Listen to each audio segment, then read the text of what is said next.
Good afternoon, everyone. Good afternoon, everyone. Okay, for a moment I thought I was imagining you. It's good to know that you are here with us. It is such a pleasure to be doing this panel. I always think it's such an honor to be asked to be on a panel that, at least in this space, brings the intellectual conversations we've been having to a close in terms of talking. I know there's an amazing, exciting intellectual engagement we'll be doing with music later on in the evening. But I couldn't think of better people to send us off into the year, to keep us and hold us as Macondo citizens until we gather again. And I am truly, truly thrilled to have this panel. So will you join me in just welcoming them and making them feel truly at home?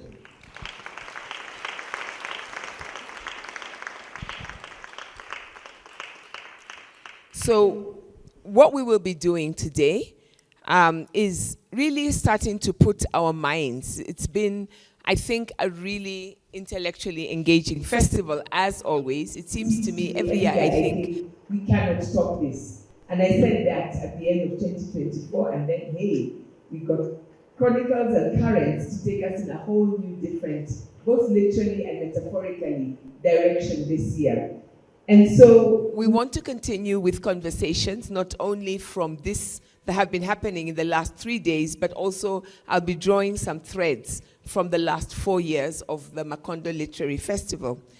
If you were with us yesterday afternoon, whether you caught us online or you were here physically, you will remember that yesterday we explored this identity of African-ness that is connected to the continent of Africa, and how those of us who identify with the continent, who identify with the idea, who identify with this sense of what Africa is, how we understand and interpret and articulate the complexity of it. And what I think we're going to do today, because we ended up coming to consensus that this identity is really complex, is just to build on it a little bit. I had a whole other different conversation planned. And then after yesterday, I went and I sat down and a whole new other conversation hopefully has come out, and I'm sure it will take its own direction. But we thought we would add another layer to it. I think it came up yesterday, and I'll refer to that. We talked about, if you were here, you remember Marcia took us to that amazing, wonderful old poet whose songs we sing, Peter Tosh. And he said to us that if you are a black man, that identity, actually if you are African, no matter where you are in the world, you are black. And we started to explore that. So today we're really going to sit with that idea and unpack what comes with these two identities, being African or African-ness, being black, and being and the politics associated with blackness. And of course you can't talk about blackness without recognizing it's a color. And then what does it mean? What other colors get associated? What does it mean when people are identified or identify themselves with Africa, which we began talking about yesterday, or with blackness, or are identified as not black or not African? And to have that conversation, of course, it means that we begin to think about the gift that we all carry inside ourselves, that gift of melanin. Some of us are blessed with a lot of it. Some of us are blessed with enough that sometimes we're trying to really look at you and think, is it actually there? But we all have it. And that pigmentation, that color, someone asked me, what does pigmentation mean yesterday? That color, the natural color that we carry with ourselves, people read things into it, and sometimes we read things into it. And what does that mean? So yesterday, we began to talk about that. How is that pigmentation mythologized? How is it commodified? How is it weaponized? And how do we ourselves take control of it? And what does it mean to us? How does it shape desire, belonging, power? And what does it mean in the case of these writers, but also in the case of all of us, to think from a body that we ourselves read in a particular way, or the world reads in a particular way? So, citizens of Macondo, welcome to an hour of exploring Blackness, African-ness, and the politics of color. And let me introduce this wonderful panel who are going to join us as we do that. At least I'm not going to ask them to clear. All you're doing is just catalyzing, right? Seeding. And they might seed us all in different directions. And that would be wonderful, because then we have the whole of 2025 and 2026 until the next Macondo Festival to unpack it. I will start with, yesterday I left the Kenyan for last. And apparently I stepped on toes. So today I'm starting with the Kenyan. Kenyans, can I do that for once? Okay, I'm going to start with the Kenyan, and I really want to start with a group of people who have been through with us the festival, who you often don't get to recognize. So today I'm starting, and I will end with our interpreters. I did that yesterday as well, but let me celebrate on our immediate left, the Kenyan Sign Language interpreter, Carol Nyaguthi, who reminds us that language comes in many, many different ways. And then I'll come to the other Kenyan in the room, who is Dino. Dino, countries associated, and I'm not going to talk about the countries they belong to. The countries I am associating them with, and I will bring into the conversation, is Kenya and the US. Dino is an entomologist. And I'm saying that word very deliberately, because if you take his work seriously, he actually has a book that is called You Can Be an Entomologist. And I looked at it and I thought, really? And if you don't know what an entomologist is, probably will hear a lot about it. He has a number of field guides to, I just picked, this is the latest one, I believe, knowing the grasses, the butterflies, the insects of East Africa. Some of them are suitable for children of all ages, including those of us, all of you in the room. So can I have a confession, Dino? I am a member of Nature Kenya. And the one committee I have given the widest berth to is the Insects Committee. And guess who is the chair? So I feel like this is putting me on the spot. Dino, most of us as Kenyans will probably know him as the director of the Turkana Basin Institute.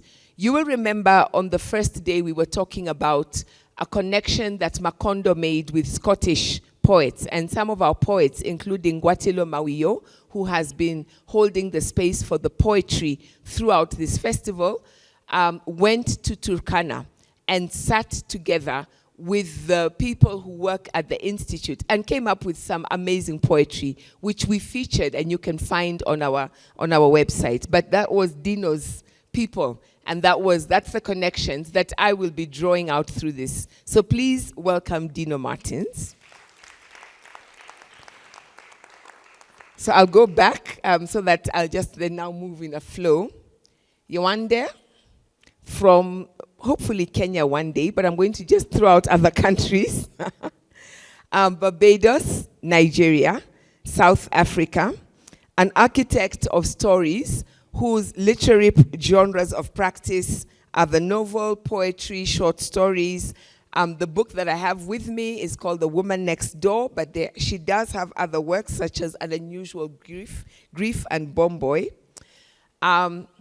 So with Chronicles and Currents, we are also talking about spaces. And she was born on one continent and one part of the world, which is Barbados. And then we as a continent claimed her back.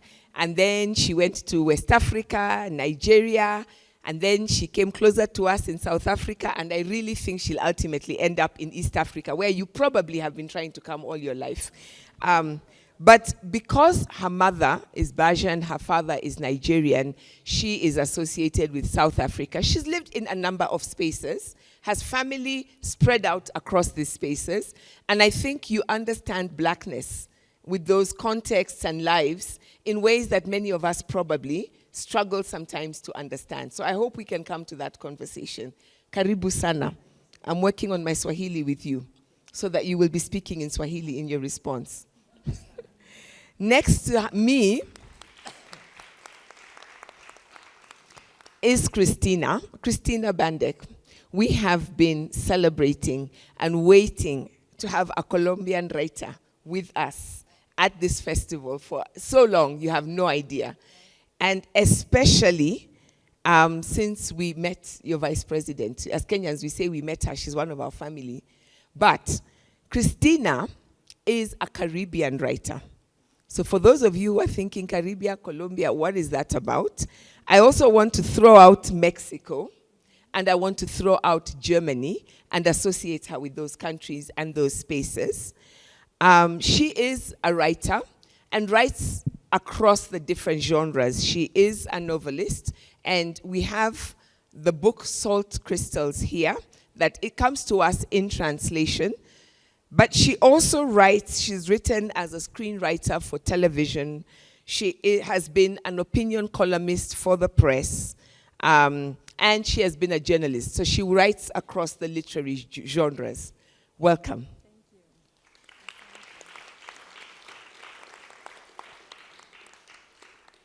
And I will be continuing my conversation with Yamen. Yamen and I have been talking since Friday. Friday, Saturday, Sunday. Yamen comes to us from two countries, Tunisia and France. And yesterday he shared some of his journey, being born and brought up in Tunisia, then moving to France as a young man, and now really moving between those two countries in particular, calling both of them home. We agreed as Macondo that we will find a way of all squeezing into his living room at one point and taking Macondo to that part of the world. And I think the interesting thing for me of Yamen with this conversation is that he is somebody who is owned and associated with the two continents that probably come into the spotlight when we talk about blackness. Africa, that people often think of as the black continent, and Europe, that people often think of as the, okay, white if you insist, I was going to say the pink continent, but those two continents and color. And usually when we talk about the politics of color, those two are at the center. But then of course there are all these other colors that get associated with pigmentation. He did remind us though, that his ancestral language is Arabic, which then connects him to the continent that is often called brown. So he really brings into the space all these many colors, and we are really grateful to have him. And you can get his book also out there. Nuriak and other bookstalls may have The Ardent Swarm, so look out for his book as well. So panelists, you are stretching us. We've agreed with Yamen that, he says we'll come to that in the conversation. So Yamen is also going to become a Kenyan. He just doesn't know it yet. Huh? So these are actually a group of Kenyans. But because we Kenyans speak in many languages, we also have a French interpreter with us on stage. So let me also, again, thank all the interpreters as I welcome Chris. Thank you very, very much for being with us on stage as well. And therefore, our panel stretches from Africa as a center, across the Atlantic on one side, and also up towards the Mediterranean on the other side. And we sit at the center of it. So let me start by asking all of you. It's a general question. I'll come back to perhaps to each of you in a little bit different way. But I really want you to help me think, what are we really talking about when we talk of blackness? Is this, I've talked about it in terms of pigmentation, but what does it signify to you? Is it about the color of our skin? Is it about our minds? Am I black? Because when I look at myself, I'm not sure if I'm black or not. Am I brown? Am I yellow? Like, what does it mean? Does it matter? Can we think about blackness in relation to whiteness, to pinkness, to brownness, to greenness? What does it mean to say that we are talking as ourselves as human beings in relation to color? If I may borrow from another amazing poet who said to us that lavender is to purple, may I ask, is black to Africa as white is to Europe? Is whiteness, if I may use one color, an antonym for blackness? So, just to start us off, what are your thoughts when you were asked to come and speak on a panel? And I really want us first to think about blackness. It may relate to African-ness or it might not. I want you guys to just talk to me. And who looks like the most ready to start? I'm ready. Oh, excellent. Yamen, take us off. I will try to speak in English, but if I have some difficulty, I will lean on Chris to help me. And I wanted to start the session with a poem from Aimé Césaire. I don't know if you know Aimé Césaire, but he was from the Martinique, which is a Caribbean island related to France. And with Léopold Senghor, the first Senegalese president of Senegal, he was the founder of what we call the Negritude movement, which is maybe we can translate it by the blackness. I don't know exactly, but for them they started from the history of the slavery, and they ended by make the sorrow of the black people universal, because for them the negritude is not only related to the black color, but for each body who is struggling for his rights, who is suffering because of its specificities. For example, if you are a disabled man, or if you are an homosexual or whatever, you are suffering because of your body, you can feel like the niggers that started the movement of negritude. So I will say it first, the poem in France, because this is the original language, and then I will tell it in English. So it's a letter to the white brother. Cher frère blanc, quand je suis né, j'étais noir. Quand j'ai grandi, j'étais noir. Quand je suis au soleil, je suis noir. Quand je suis malade, je suis noir. Quand je mourrai, je serai noir. Tandis que toi, homme blanc, quand tu es né, tu étais rose. Quand tu as grandi, tu étais blanc. Quand tu vas au soleil, tu es rouge. Quand tu as froid, tu es bleu. Quand tu as peur, tu es vert. Quand tu es malade, tu es jaune. Quand tu mourras, tu seras gris. Alors de nous deux, qui est l'homme de couleur? So I'll say it in English. Dear white brother, when I was born, I was black. When I grew up, I was black. When I am in the sun, I am black. When I'm sick, I am black. When I die, I will be black. While you, white man, when you were born, you were pink. When you grew up, you are white. When you go in the sun, you are red. When you are cold, you are blue. When you are scared, you are green. When you are sick, you are yellow. When you die, you will be gray. So between you and me, who is the colored man? Thank you, thank you, thank you. Who is the colored man? Okay, so now the whole rainbow has come into the room. A question to start us off. I am looking to my left so that one of you will.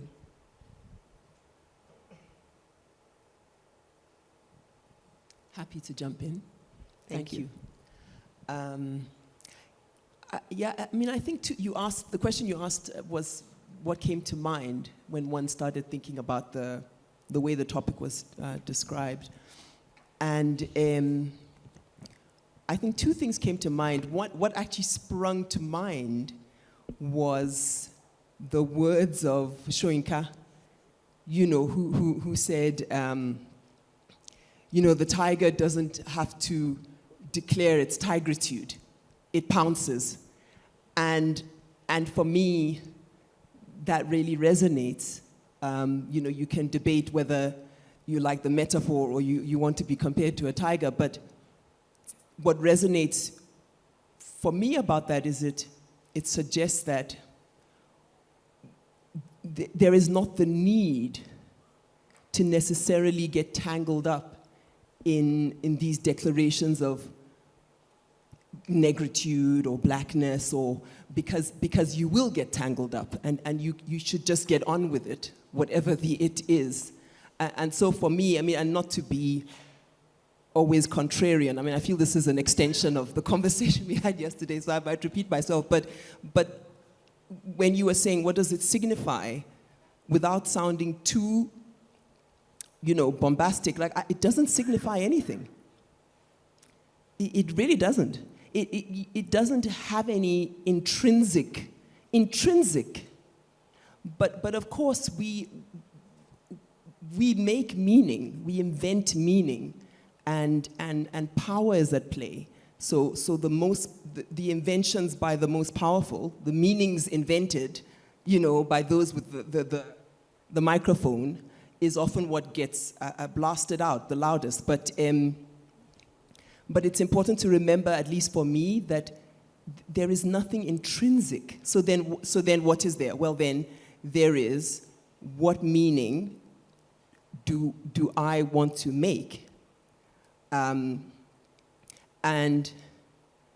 then you have to ask, for me, the more interesting question is, well, what is meaning in service of? And then I have to ask, well, what am I in service of? And what meaning will support that project? Because and those for me are then the crucial kind of foundational questions to be asking and trying to answer before we even get to what the means or doesn't mean, because it doesn't matter, really. What matters for me is, well, what's the project? And then let's find a meaning that helps propel that forward. So I actually want to hear from the Dino and Cristina, and then I do want to come back to all of you on your opening remarks, because I think you're taking us in such delicious spaces. I'll jump in. Thank you. So I also puzzled over it and thought, what would I say? Should I make it personal? Should I just be my evolutionary biologist professor hat and talk about that? But I'll start with just the personal side of this.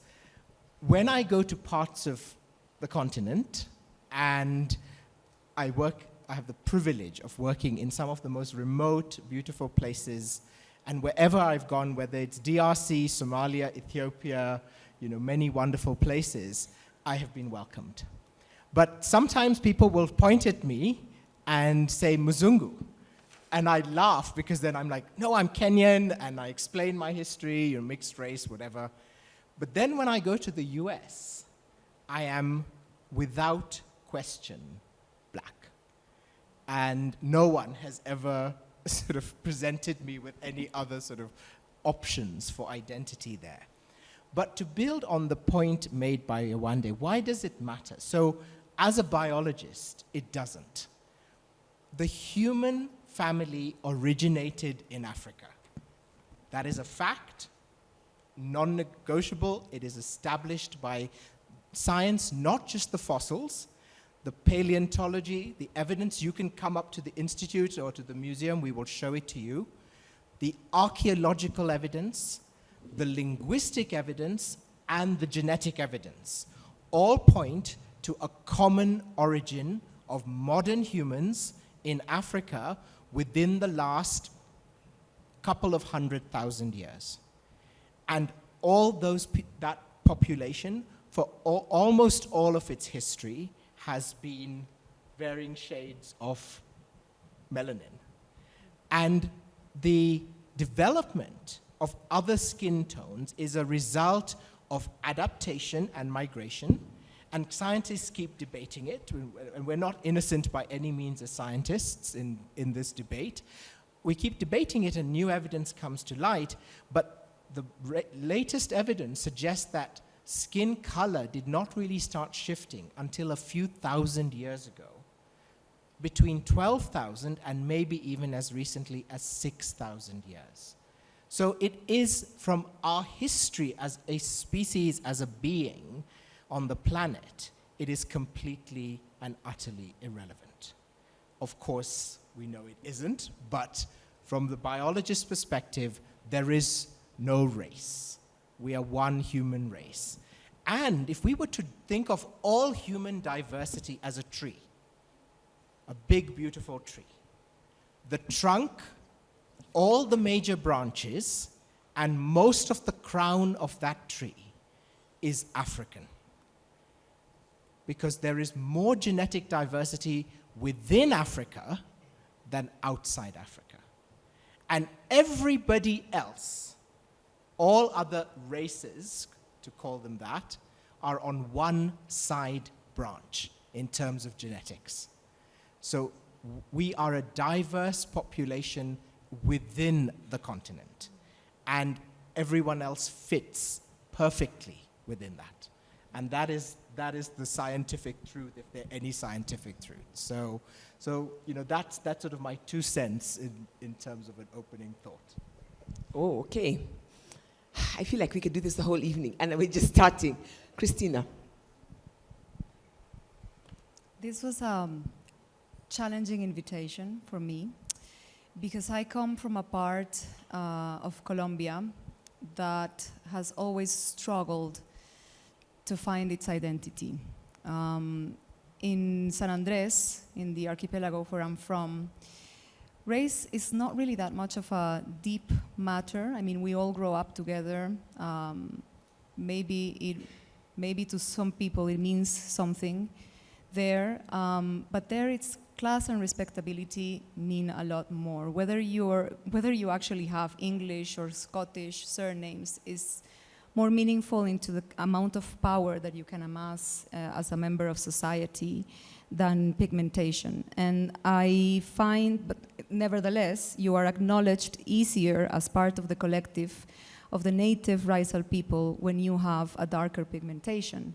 And for myself, as a person of as I locate myself first as a Creole person because I have too many ascendances that I always want to honor when I situate myself. But blackness has always been an emotion for me. It has always been an emotion. It has always been a sense of identification. You mentioned something earlier, and it was finding how do you read your body, right? And how do others read our bodies? When I first started finding myself in the mirror as a very young girl, I understood that I could not be just one thing, that it had to be more. It couldn't be simply reduced to a single word or a few sets of words. And language often falls short to explain who we are. So black, white, every binary needs to be contested, of course. I think we are far beyond this discussion now. But I really did want to recover these histories that were erased from my family memories. And this was my journey, and it was the beginning of my journey in fiction, for example. I really wanted to find what was this feeling, this thing. It was more than an echo for me. And I wanted to have this vindicated. It really bothered me that my grandmother and people from my family would see that my sister, for example, who was born a year earlier than I was, and she's clearly Afro-Caribbean. She can be easily located as Afro-Caribbean, whereas I cannot be easily located as Afro-Caribbean. Except for my hair, and maybe some people say, okay, well, maybe yes, of course, maybe you might be from Providencia, which got more British migration and less mixing into early stages of colonization. But I really wanted to understand, like, why does this? I didn't want to be left apart from the collective. So this was the struggle, and to me, I wouldn't be having this conversation in Colombia, because in Colombia my body is read as white.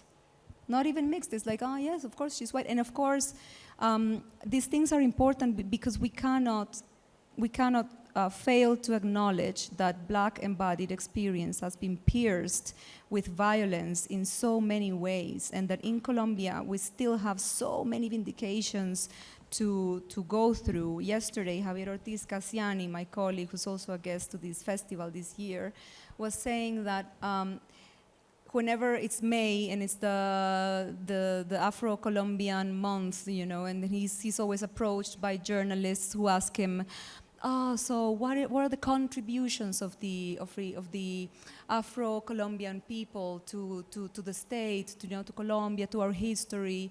And he's like so bored having to answer over and over again, it's not a contribution. It was built upon our shoulders and our backs, you know. It was us who fought in Bolivar's, in Bolivar's armies for our independence. So the nation is built through us, with our bodies, with our work, right?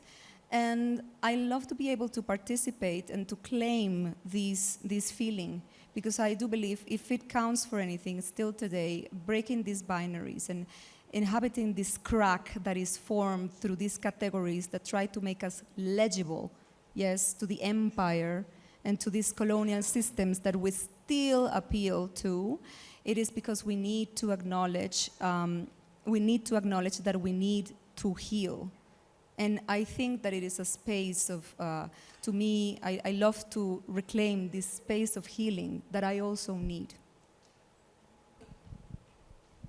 Okay, so I'm listening to you, and I think I'm going to start and actually ask probably the two of you the same question, and the two of you the same question, because I think I'm seeing some threads coming together.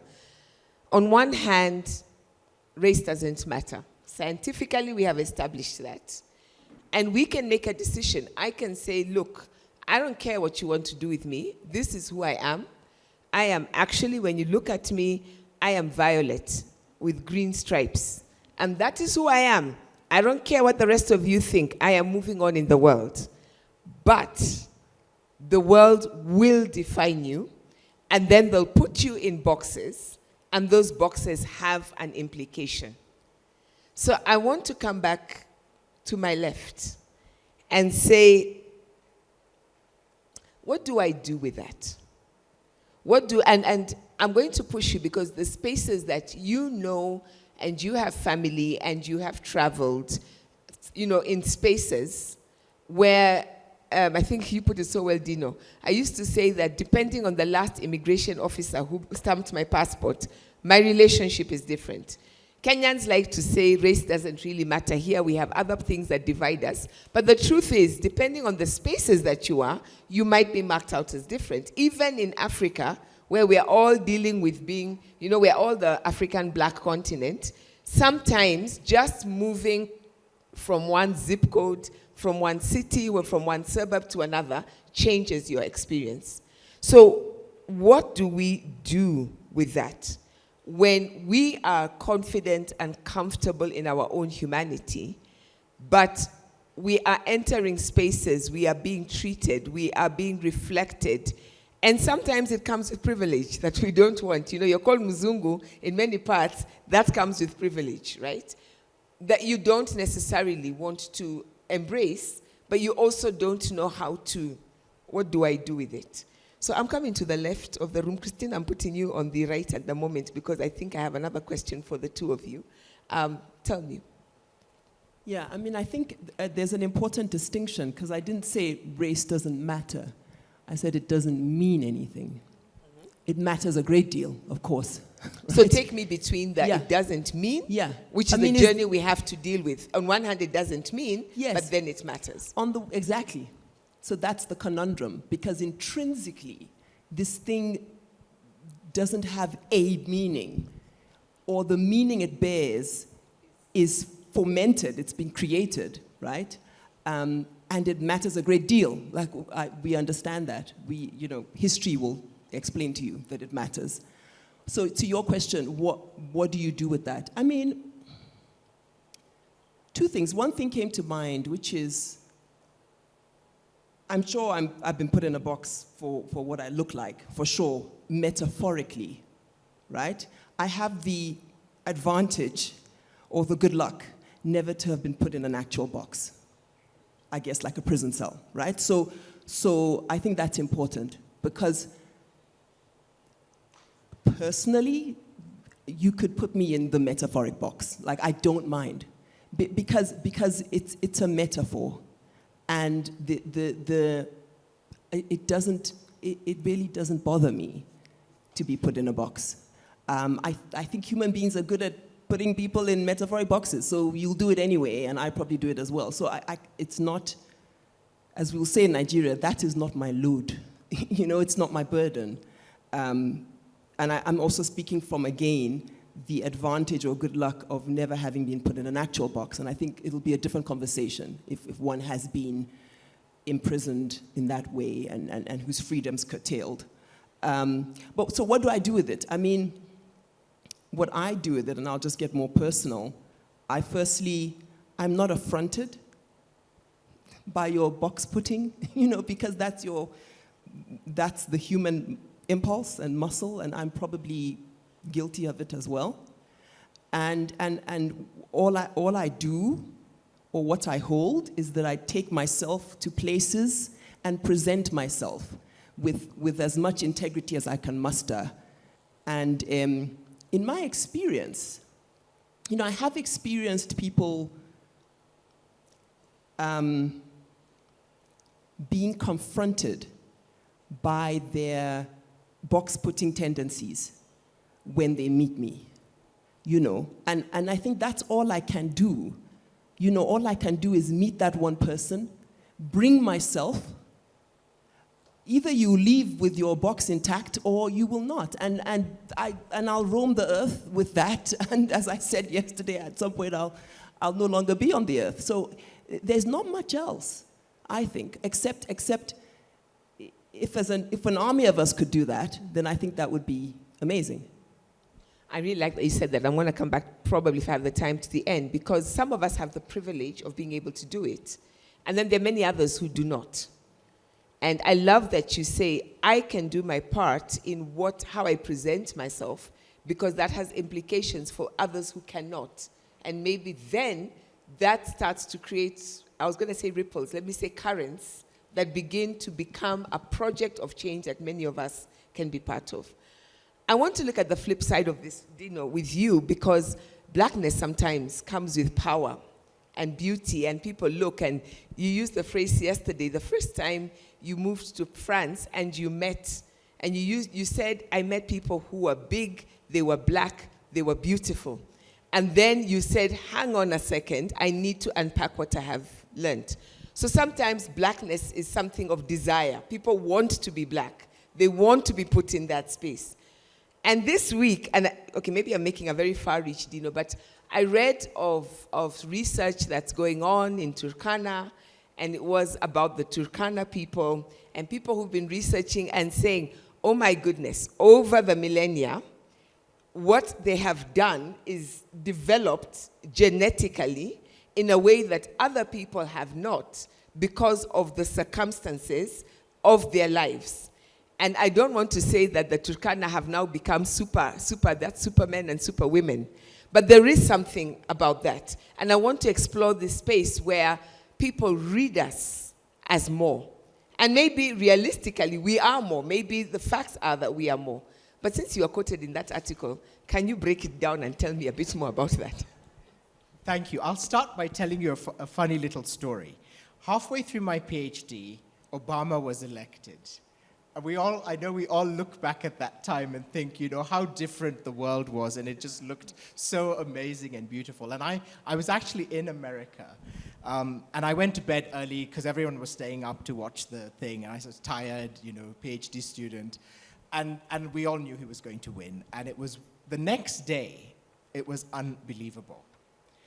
As suddenly, having a mixed race friend was like the ultimate fashion accessory and the most desirable thing ever.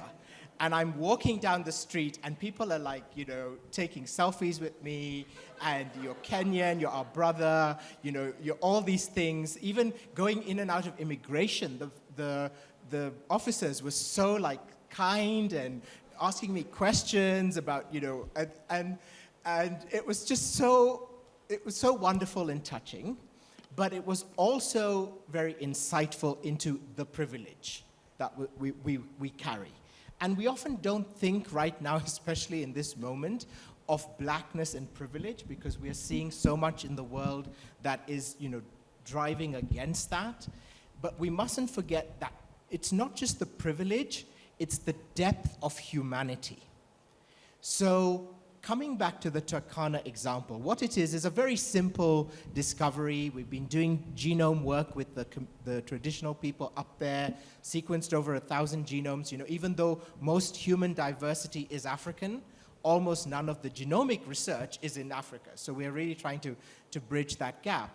And what we found is very simple. One of the genes in the kidney, we know about it, but it's adapted. It's been physiologically switched differently. And it has a lot to teach us about how we're going to survive, all of us, all of humanity, on a hotter, more stressed, more intense planet. Because the people who live in that landscape in the Horn of Africa have lived through many generations, millennia, of hot, dry conditions. So humans are one of the species that's very plastic. And pigmentation is a variable trait. It's not a fixed trait. So where do you get your pigment from? Your parents. When people see me with my parents, they always do a double take because my parents are my foster parents. And my mom is third generation missionary from Japan, then went to America and met my dad, who was the child of Russian Jewish immigrants to North Carolina. But I also have my biological family, who are the Kenyan Goan family, going back deep in time. And so I'm very confused about race. But my parents brought me up to truly never made me feel like I was less or different. If anything, they always told me I was very special and, made sure I had the space and nurturing to grow and develop. So I think in this moment, coming back to the point that was made, we're under a lot of pressure, even within the continent, to say we're different or we're special, and we're allowing so many other things to define color, which we all see. Obviously, it's the first thing you notice about someone, but we mustn't allow that to happen. And I think as Africans, and for me, blackness is deeply connected with the fundamental essence of being human. And in that essence, no matter where we are pushed, we will continue to approach it with that deep, nuanced, complex thinking of being human. So then let me come to Cristina and Yamen, and both of you have shared, and thank you for that, your own stories about the journeys you have taken. In your case, Yamen, you went away to begin to grapple and own and ultimately make the decision, this is something I want to identify with. And you ended yesterday by telling us that there is work to be done, especially in remembering, bringing the continent together, in connecting us to each other, and that this is work you're doing in France, in quote-unquote the ghetto literature, but also between North Africa and the rest of Africa, and reclaiming that. And then, Cristina, your work looks at how sometimes you have to go back home. You can be outside, and then you go back home, and you begin to find things that have been there, and begin to have these conversations inside, in an environment that is familiar, and there is work to be done. So I wondered if both of you could talk a little bit more about this work of dealing with the politics of color and the project of not being held in the past or held in the boxes that people have put us in, but that we know this is necessary work to be done.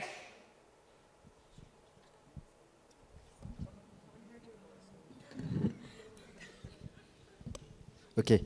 When I was in Tunisia, I didn't ask myself the questions related to the color of my skin. Even if we had in the south of Tunisia some black people, and it was common at that time, and still in the society, there is some kind of segregation of those people. They are Tunisian, they speak the same language than us, they were raised, born in Tunisia, but there is some few things that they cannot do. And for example, they cannot marry a girl which is not black like them. You know, crossed marriage was the ultimate boundary between the brown Tunisians and the black Tunisians. And when I went to France, I discovered a new hierarchy of races, even if we are only one race, but it seems that we are not all ranked at the same level. And this was beautifully written in a book called The Stone Faces, written by an American black. His name is William Gardner Smith. And it's the story of a black man who escaped from the United States of the 50s, like James Baldwin, for example, who went to France because he was he suffered from his condition as a black man in America, and he was afraid for his life. He really felt himself as in danger of death in America and in the South, in the Mississippi where he lived. So he moved in France, and he discovered in France that he was white because he is a black American. And France, in France, we love Americans because they freed France from the Nazi colonization. So he was not treated the same way than the other blacks. He entered to the jazz clubs, he entered to the cinema, he even have white girlfriends. He has just to speak English and to say that I am American to see all the doors open. And he starts feeling good in this society. He starts having this comfort of white men, you know, like walking in the street without having fear from anything, you know, just feeling confident and walking in, saying hello to everybody without having fear from the consequence. But he discovered the Algerians there. And Algeria was colonized by France, and he discovered that how they were persecuted, and he discovered that the Algerians are the niggers of France. And each society has its own niggers. And the fact that he went from the United States to the France doesn't solve any problem. You cannot escape from those stone faces, the guys who look at you without any expression because you are nothing for them. So this come to what I said about the negritude and the fact that every persecuted body for what he is, not for its value or what he thinks, but all these are involved in the same struggle, is to go out from the box and to say, I'm human like you and I have something maybe also to share with you. Thank you. Cristina? I don't know how can I summarize everything that I have in my mind, because Yewande was talking about the boxes. Now, well, really, in San Andres, where I'm from, and no, me, actually, myself, I've been the heirs also of so many privileges. And I've had to negotiate through guilt because I haven't felt so many things that my families have been through, right? So I've come to think that within the many diasporas that inhabited me, that are within me, I have to advocate, and I have to, negotiate and become the interpreter of so many voices that sometimes just don't understand each other.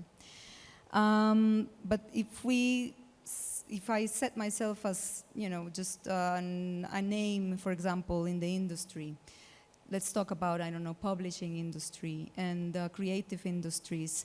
And if you put me, that's why this conversation wouldn't have been possible for me in any other space, for example, in Latin America. I am not a validated voice as not even a Caribbean person, otherwise, unless someone reads that, then maybe she's, and so many people expect, if they don't see a picture, if they just see a biography or something, they don't expect a person with this kind of skin, right? They would expect someone who's darker, and that person would be a valid interlocutor. And even in political spaces also that I always claim, people would expect, especially in mainland Colombia, would expect you to look different in order to advocate for something. And I understand that I have to honor all these differences within me. And so it always takes a long time for us as people, as Creole people in the Caribbean, to first situate ourselves and then speak and say what we need to say. And this is always a struggle. And it's a young Kenyan artist that I met on Thursday evening. She told me she's a painter. And she sells some of her work outside Kenya. And so the galleries that she works with in Miami, in Switzerland, in France, they take her work and then they say, we kindly ask you not to come. Because you don't, the thing is, she doesn't look miserable, basically. And they want to sell a story about her. And that's the commodification of her identity, of who she is, of her own biography. So she cannot really, she has to let her work speak for herself. But she is regarded as, you don't look like you're struggling through life. You don't look like you are, they want to sell just the really strong parts of, her, she was left behind when she was born, and this and that, and so it becomes like, of course we need, and every narrative proposes a fixation, every narrative proposes a certain fixation. That's why language needs to be contested and questioned over and over again. And I want to quote here the works of Glissant, who will always be, he has, I don't know for how long we will be referring back to him, but I want to claim the opacity, the right to opacity, not being able to be completely transparent, not being absolutely recorded in the archive, not being a cold, words just laid on a paper that can be revised and interpreted without question. So always, working through the space that is within us, that actually makes us human. And I'm not sure I went through all what you proposed. Did I? Yes, Okay. this is such a big conversation. It is. And the idea was really to start us thinking. And I want to come actually to everybody else who's thinking alongside us in the room, because there are places I want to go. I want to go to Steve Biko and Black Consciousness and what that meant. I want to go to Frantz Fanon, You want to go to Frantz Fanon, white skins, black masks, the other way around, black skins, white masks. My experience is in Australia, where someone told me to my face, you're not black, you're African. And I was like, what? And working with children and having a parent push back because we have chosen to use as our theme Nina Simone's song, To Be Young, Gifted and Black. And a parent saying to me, I don't want in this space my child to identify themselves as black, because black is Aboriginal people and they are the miserable, and I want my child not to think of themselves that way. So there are many places we can go. We are seeding ideas. And I wonder, does anybody have something else you want to? Yesterday we made biryani at the Makondo Baraza, and we realized you can mix in so many spices and so many things. So can you help us spice our conversation? Anyone who has something, I can see one hand. I probably can take 2 or 3, and then we'll come back to the panel, because we're just beginning our conversation. Yeah, of course. Hi. Yes, thank you.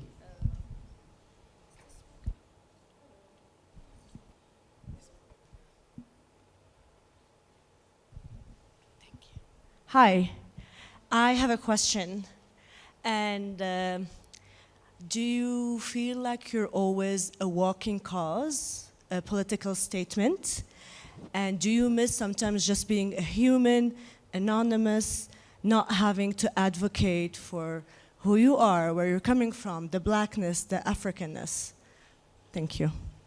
So can you be, and actually this is a good question to writers, to artists, to everybody wants your work to be political. And sometimes you're like, I think we had a bit of this conversation yesterday, I don't want to be, but do you have, and to do that, are you being selfish? Is there more that is expected of you because you're an intellectual? This is why I like sitting with intellectuals. I expect you people to solve my problems for me. And if you don't, I feel really like cheated. Anyone else? Okay, I see a hand there.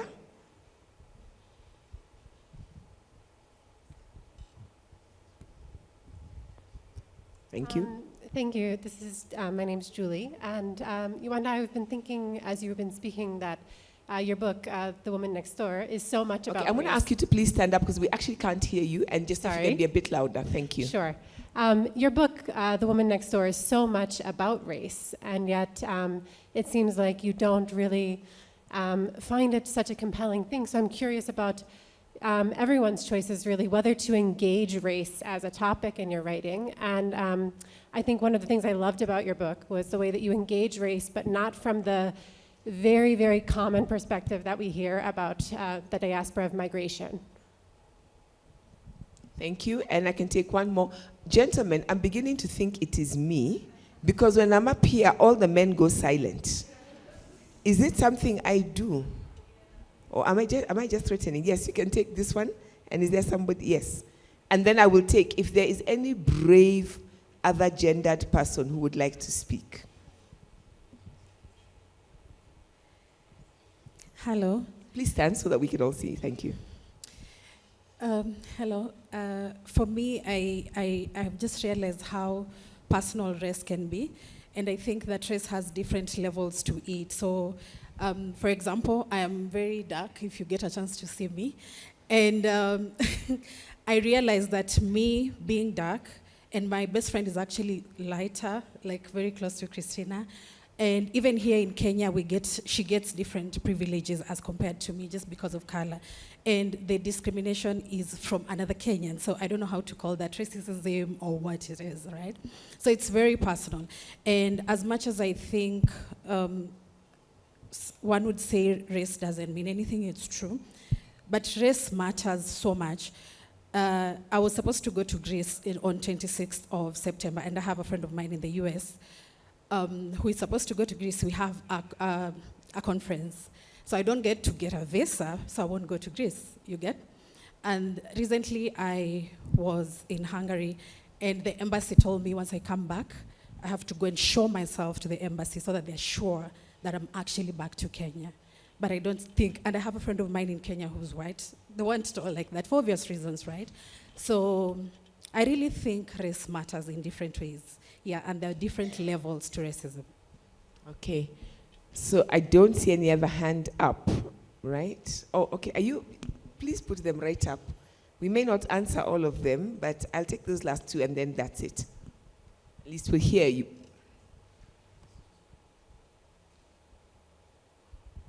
Thank you. My name is Lisa, and my question is, why do we need to embrace race?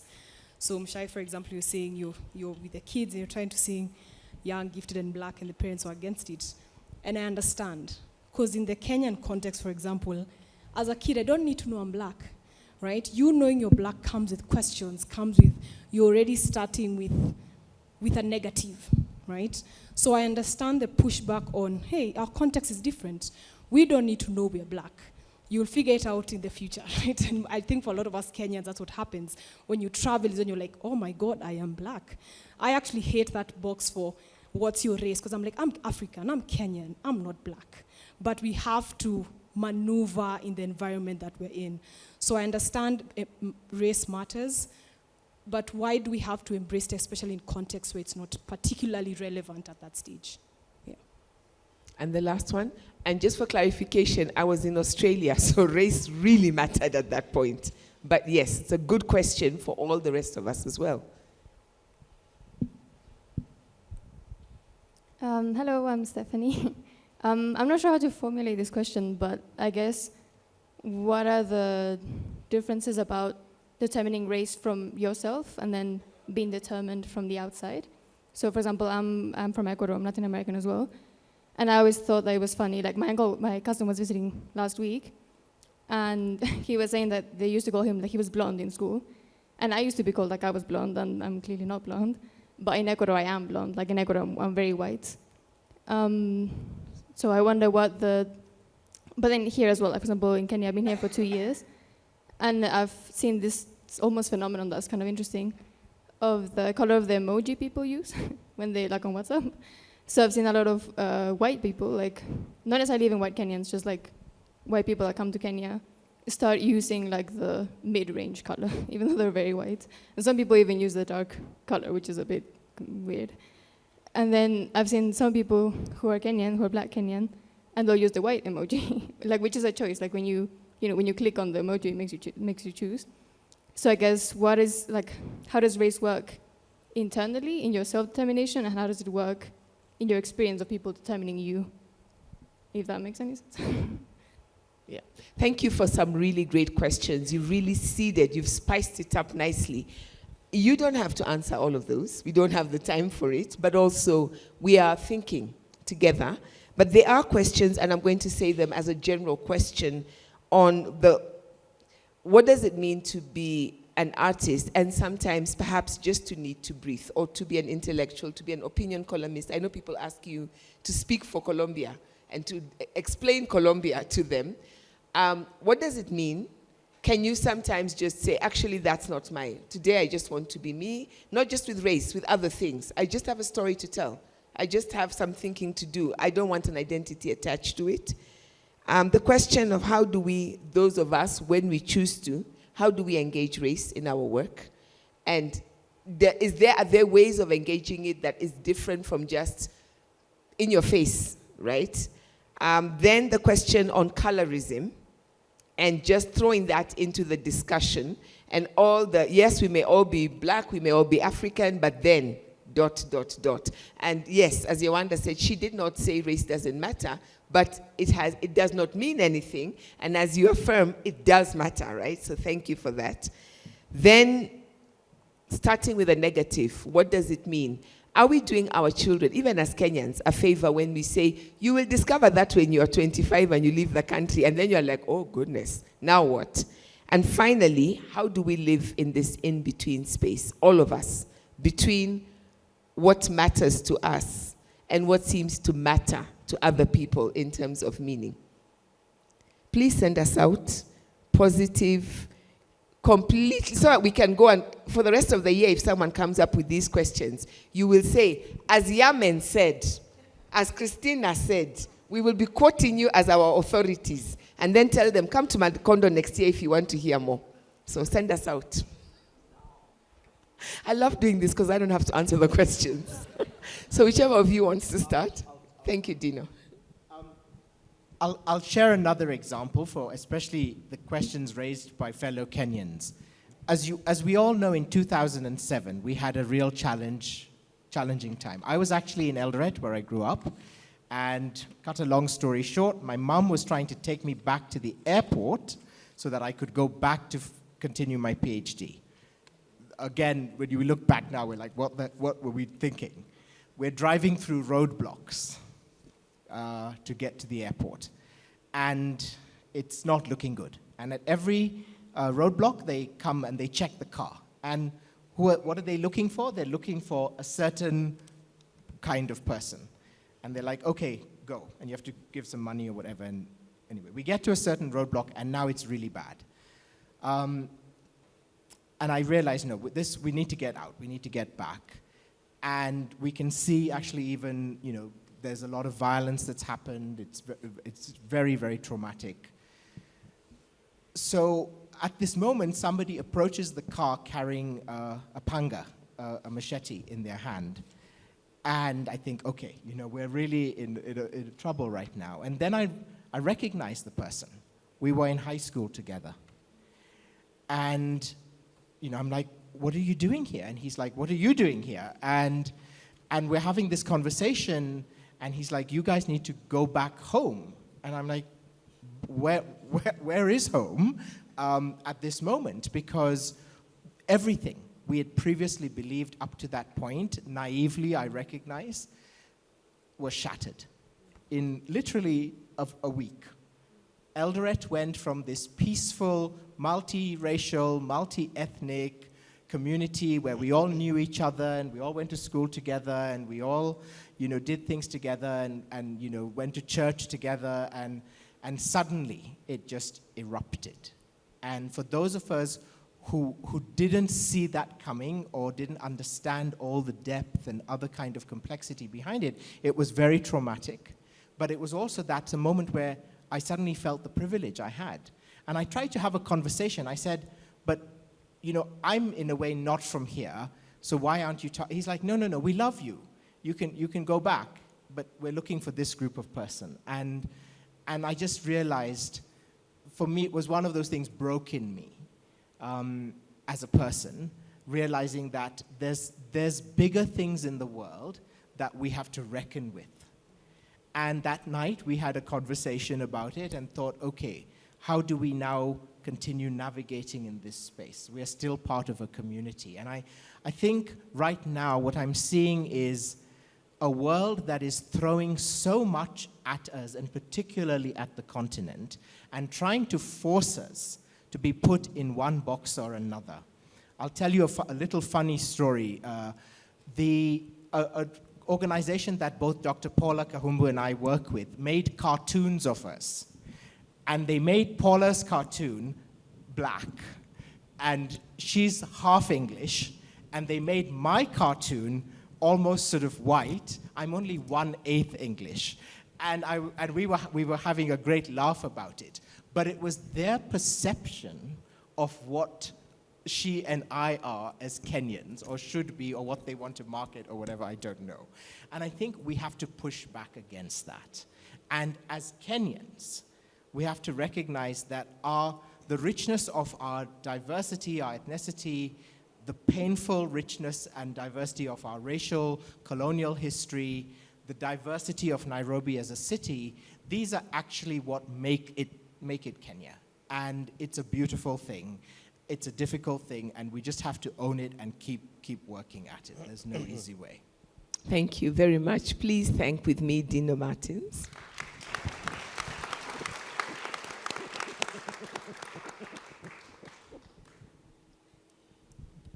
Allow me, Yewande, I will go because I will lose it. And I first want to refer to the first question, whether it was exhausting or it wasn't if we felt like going back to a place, or having a moment in which you're just not tagged all the time and triggered and active and this. And when I was in Mexico, I was white. In continental Colombia also, in San Andres maybe, of course people already know me there, they know what I do, they know what I think. I don't have white friends because I think it's just boring. And by white I mean mixed people who come from the continent. This is the thing, like what Yamen was saying, you're white and depending on the context, and it doesn't even matter. Sometimes the color of the skin is not that important, it's just a privilege. And whether you have it or not, then you're black or blackened or classified. And in San Andres, people from the continent, especially darker people from the continent, people who come from areas in the continental Caribbean and have settled in San Andres, well, they are deemed as settlers. And we are a very small place with a displaced Raizal community that have had their language displaced, their ways displaced, their memories, their stories. And so there are tensions, and sometimes people would say, no, there are no ethnic tensions and this, and sometimes you wake up to a peaceful place, and the next day, it's not a peaceful place anymore, and it happens just like this. It ignites very quickly. And we live at, right now, we are walking through a borderline moment, and it's really, really stressful. So for me, there is no way to create outside that discomfort. And to me, there is no way of tiring. There is no way of tiring out and just withdrawing from this. To me, there is no way, there is no question, there is no. Why would I be here if I withdrew from that? I mean, of course, you have these moments. I need these times of meditation in which nothing else matters. Call that sitting with myself, breathing with myself, or just, walking and acknowledging everything that just makes us, that brings us together, the miracles of coinciding no matter where we come from, or how we look, or how we are called, or dancing together, which is always something that for me is magical. But no, I believe that the reason why I'm alive at this point is because I am reacting, and hopefully in a very conscious way, in a way that allows us that allows the room to be together no matter where we come from. So I don't get tired of that, I can't. And especially, I just want to say this, because I may not have the chance then, and I may lose it, and I know that I'm not answering questions right now. But last night, we went to an amazing place and had so much fun, and I'm so happy that this is the first time that I'm in Africa. In the Caribbean, there is this Back to Africa thing. We are obsessed in the Southwest Caribbean with the Back to Africa, and we would have the Back to Africa festivals, and people would dress with, the fabrics and try to find names that identify them, that resonate with them, and this and that. And to me, met a wonderful woman yesterday, and she said, we just talking to her, it triggered, it came to me, just take it, I criticized that, because the reversion movements in the Caribbean, I think they are behind us, and I would say forward to Africa. I am coming forward to Africa as I am coming forward to myself and reconquering a space within myself that I am acknowledging myself within. And this is really amazing. And we celebrated and we're happy, and I'm listening to this Congolese music with amazing people, and feeling it through my body because I was raised with these sounds, and feeling all my cells like reconnecting and so happy. And then I go back to the hotel at 2 a.m, people. And I'm back alone in my room with my phone, and the first thing I see is terrible images of displacement, of horror, of suffering, of the people in Palestine who are being forcefully and violently removed from their homes. And to me, thank you, but to me it's like no, you can't get tired. Sadly, we wish we could rest in a place that acknowledges each and every one of us for our own humanity, and not these awful powers trying to crush us and divide us and separate us. And that is the way in which this humanity will either condemn itself or move forward. We cannot there is no planet B, and we need to live together. It was awful, and it is awful, and I rejected with everything in my soul, but I also acknowledge that the gods of settlement are also within me. I've also been a settler somewhere. So I just call upon ourselves to heal all those parts of us together, because we need all of us doing this together. Yeah. Oh. Yeah, because we need to heal together. There is no planet B, and there's work to be done. Yamen? Thank you, Cristina. There is no planet B, and we have to live together, not only humans between humans, but there are too many creatures that need to be respected, because we have with all the living the same will. We are all eager to survive, and even if you take anything who is living, a worm or a bird, if you try to take his life, he will struggle to live. So I respect all the creatures that are struggling for their life, but I really wonder how the human behave. And this is my main concern, why we are so anthropologically centered, and why we don't see the whole picture. So as an artist, this is my main concern. When I write about men, not only among the other men, but in his whole planet. For example, the book that you can find translated from my work is about the bee collapse and how bees are affected by the humanity. And it doesn't matter if this humanity is black or white. We don't have the respect for bees wherever the place that we are from. And so this is what my main concern, and this is what I write about.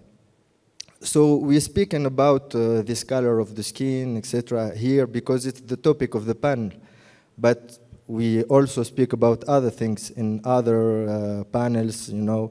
This is not, I think, for all of us, this is not our main concern, but it's some of them, and it's part of a global reflection about the human behavior. But when it comes to be published, because writing is something and be published is something else, when you are about to be published, you have to make choices. And I make the choice to be published by a Tunisian publishing house.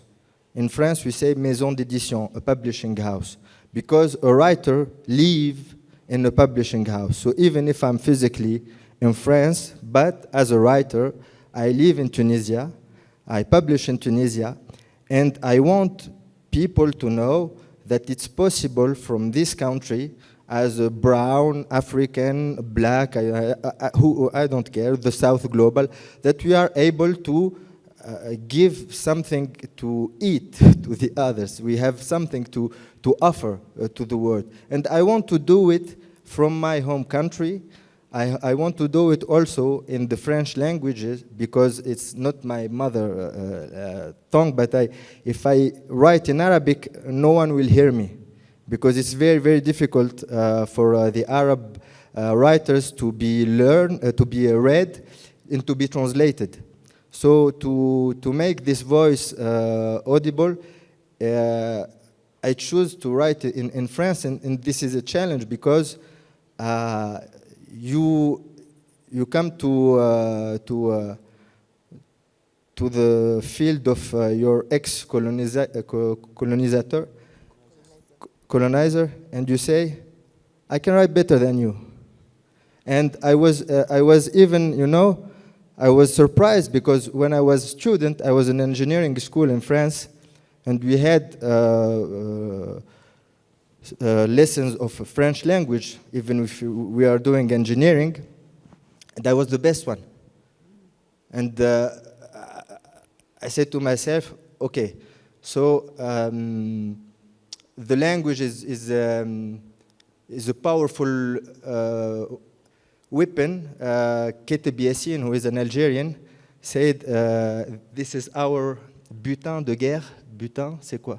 This is what we gain from the war, from the colonialist war. So this is how we can gain the respect, because this is how we can be heard.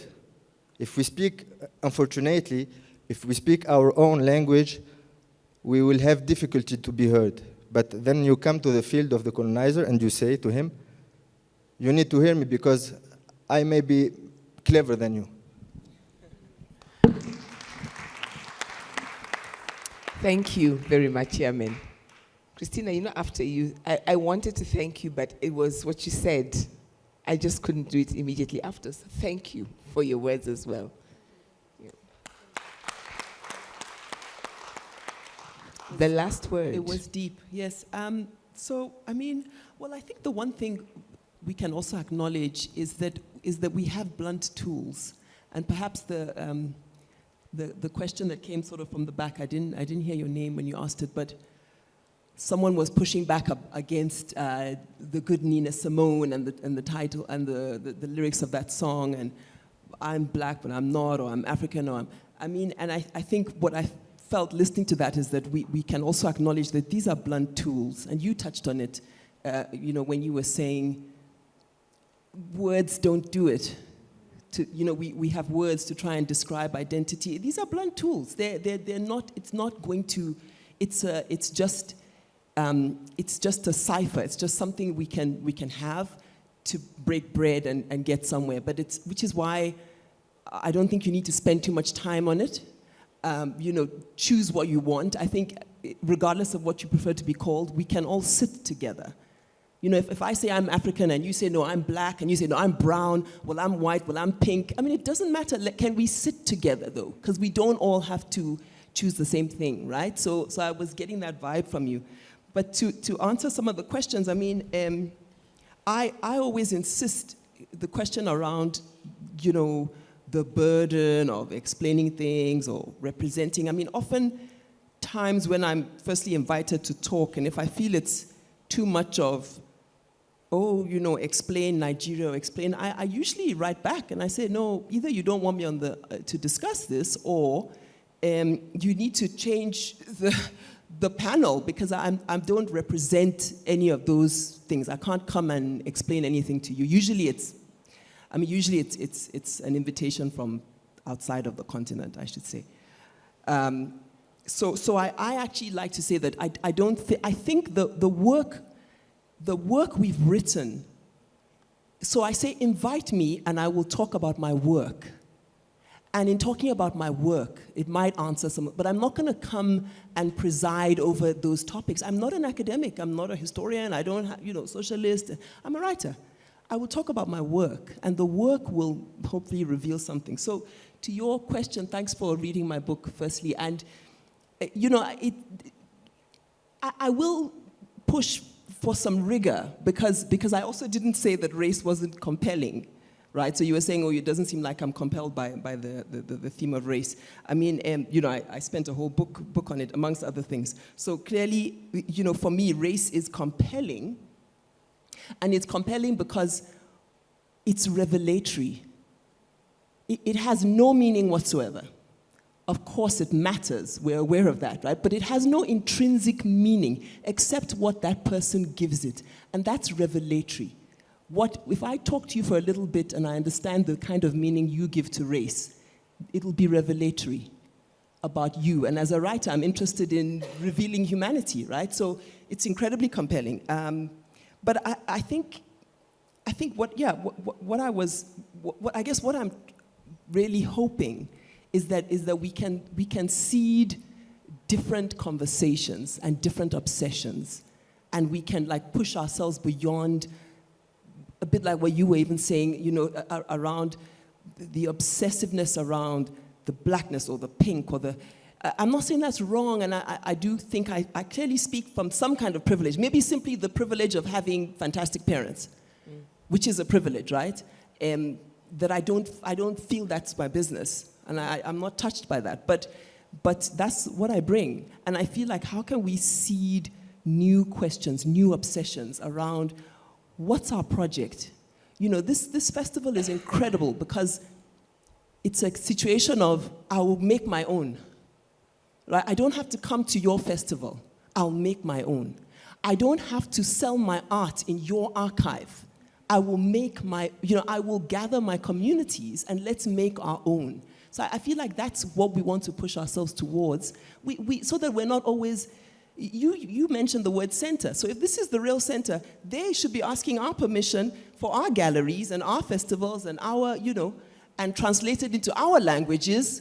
Damn it, finally. So I think that's, I would like to leave here with that and really challenge this incredible festival and say, next year, and you don't have to invite me back, but next year, whoever you ask, that the conversations can propel us forward beyond the occupation, this occupation, because I think it will help. I don't think it's easy, I'm not being flippant, I don't think there's immense suffering. But it's we must push ourselves. We go to war. We still go to war. If I disagree with you, I get a bomb and I kill you. That's all we have. We still only know how to do that. We need to get beyond that, right? So we have to, how do we and use the imagination? I think it's the imagination that does that. And it can happen here at Macondo. So that's me. Join me in thanking Yewande. And indeed, Macondo is a place where anything can happen. In fact, a couple of years back, we were talking about the future of memories, and you were right. Sometimes we struggle with the future because it feels so undefined, and that is the work. And I want to thank each one of you because you've brought us to the place that there is work to do. We all can't do everything. We all have different investments. But when we do it together, each of us working on the piece of the puzzle that is making sense to us is where we are called. All of us together can do this. And I really, really do hope that next year, when we come back, you will be an honorary Kenyan, all of you. So just come back, whether they invite you or not, just tell them we are coming. And we can continue this project of imagination, of vision, of moving us from where next year, 2026, we will not be where we were this year because we've worked on some of your ideas, and we thank you for that. I thank our interpreters. I really want to thank the technical team. And I thank the backstage people. On behalf of all of us who've held this space, we could not have done this without you, including when you're reminding us time is up. I want to thank the Macondo, especially Yvonne and Anya. Every year, we are delighted by the menu you give us. And because we've carried so much heaviness, we've been intrigued, we've been challenged, we have conundrums, we need a night of magic. So please, at 6, the magic. We have kato change, and after that, we are dancing mpakache. And if you don't know what mpakache means, you will discover if you stay on. Thank you, thank you, thank you for being an amazing audience. Have a wonderful new year.